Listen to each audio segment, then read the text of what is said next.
एक और जहां 20 जुलाई को सारी दुनिया माइक्रोसॉफ्ट से चलने वाले कंप्यूटर सिस्टम में आई गड़बड़ी से परेशान थी, वहीं चीन में सब कुछ ठीक चल रहा था।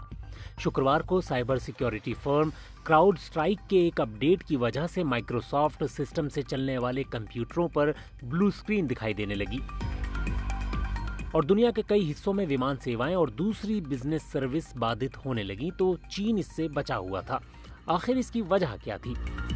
चीन ने ऐसा क्या किया कि उस पर दुनिया भर में फैली इस अफरा तफरी का असर ना के बराबर हुआ? इसका जवाब बड़ा आसान है। दरअसल चीन में क्राउड स्ट्राइक का शायद ही इस्तेमाल होता है।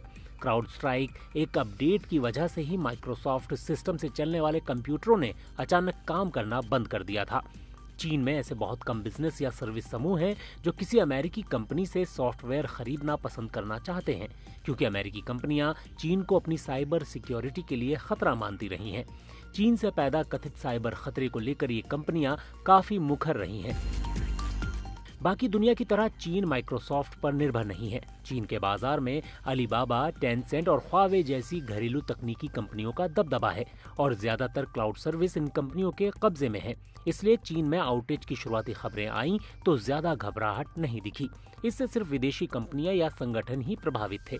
मसलन चीनी सोशल मीडिया साइटों पर सिर्फ कुछ यूजर ये शिकायत करते दिखे कि वो चीन के शहरों में मौजूद शेरेटन, मैरियट और हयात जैसी इंटरनेशनल होटल चेन के होटलों में चेक इन नहीं कर पा रहे हैं।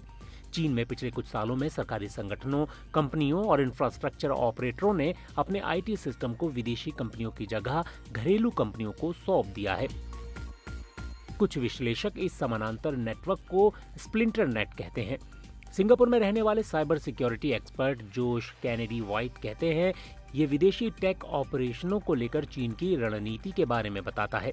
वो बताते हैं, माइक्रोसॉफ्ट चीन में एक स्थानीय सहयोगी 21ynet के जरिए काम करती है, जो अपने ग्लोबल इंफ्रास्ट्रक्चर से स्वतंत्र होकर सेवा देती है। इस तरह के सेटअप की वजह से किसी ग्लोबल आईटी गड़बड़ी की स्थिति में चीन का बैंकिंग और एविएशन सेक्टर सुरक्षित रहता है।